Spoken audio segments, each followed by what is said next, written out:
यूनान मिस्र रोम सब मिट गए जहाँ से, बाकी मगर है अब तक नामो निशा हमारा। कुछ बात है कि हस्ती मिटती नहीं हमारी, सदियों रहा है दुश्मन दौरे जहाँ हमारा। हमारा भारतवर्ष जो आज दुनिया में एक यंगेस्ट नेशन है विद एन ओल्डेस्ट सिविलाइजेशन, और आज इस विश्व पटल पर एक उभरता हुआ सबसे महत्वपूर्ण देश है। भारत ने 700 वर्षों तक मुगलों के एवं 200 वर्षों तक अंग्रेज़ों के शोषण एवं गुलामी को सहा, और फिर भी हिंदू राष्ट्र बना रहा और अपनी संस्कृति को संजोए रखा। वहीं जब हम दूसरे देशों की तरफ देखते हैं, इतने वर्षों के शोषण और अत्याचार के बाद विश्व के अन्य देश या तो क्रिश्चियन बन गए या मुस्लिम में कन्वर्ट हो गए। केवल और केवल इसके पीछे अगर हम एक महत्वपूर्ण कारण देखते हैं भारत का हिंदू राष्ट्र बने रहने का, तो वो है भारत का आध्यात्म। और यही बात तथाकथित कहे जाने वाले दुनिया के बड़े और शक्तिशाली देशों को पसंद नहीं आई। आज़ादी के तुरंत बाद उन्होंने बौद्धिक आतंकवाद के ज़रिए हमारे देश के अंदर अपना काम शुरू कर दिया।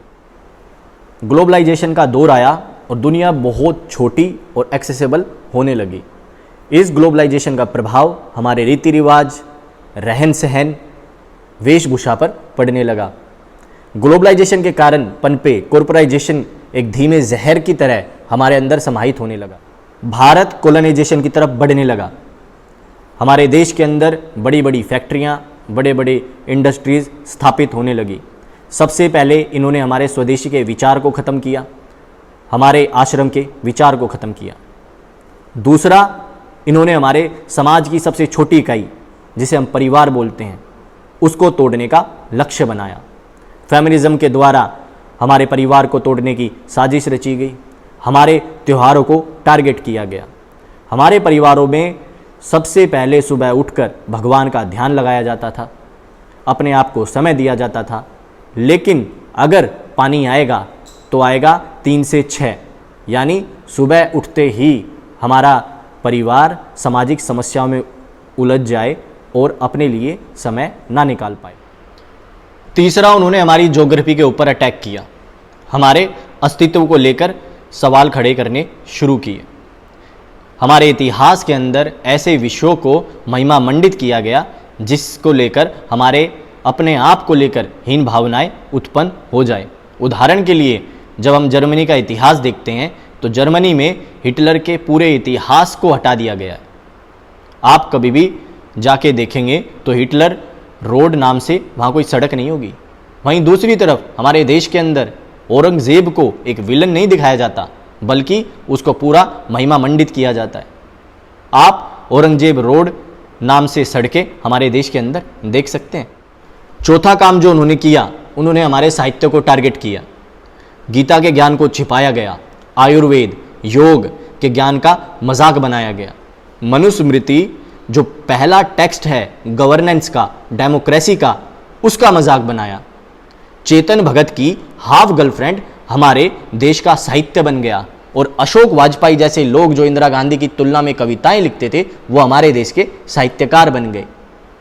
भगवान श्री कृष्ण, चाणक्य, कलाम के देश में माओ ने अपनी जगह बनाई। जो हमारे पुस्तकों में गै से गाय थी, उसकी जगह गै से गधे ने ले ली।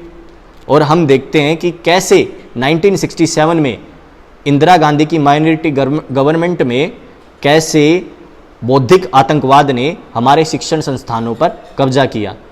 वह मैंने अपनी पहली वीडियो में, जो इसका एपिसोड नंबर 1 है, उसमें पूरी तरह से बताया है। उसका लिंक मैंने इस वीडियो के लिंक में अटैच कर दिया है।